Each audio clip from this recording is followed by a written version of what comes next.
మీకు back or నీ pains ఉన్నట్టయితే రివర్స్ వాకింగ్. ఇలా మ్యాట్ యేసుకొని కార్నర్ ఆఫ్ ద మ్యాట్ నుంచి ఫార్వర్డ్ వాక్ తీసుకోండి ఇలాగా కార్నర్ వరకి. మళ్ళీ సేమ్ స్లోగా బ్యాక్ వాకింగ్ వచ్చేసింది. మళ్ళీ స్లోలీ ఫార్వర్డ్ వాక్, మళ్ళీ స్లోలీ బ్యాక్ వాక్. అలా ఒక 10 మినిట్స్ వరకు మీరు తీసుకోవచ్చు. అండ్ సెకండ్ వెరికోజ్ వెయిన్స్ అట్లా ఉన్నట్టయితేనేమో స్లోగా టోస్ మీదకి రండి.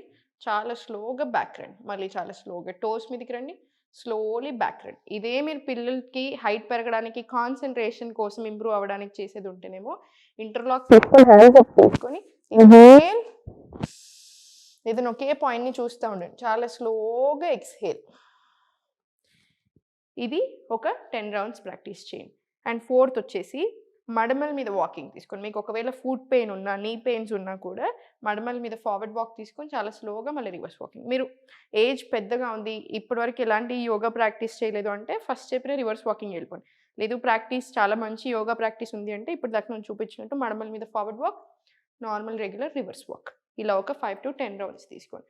మీకు రిజల్ట్ చాలా చాలా బాగుంటుంది. చాలా రిలీఫ్ ఉంటుంది మీకు.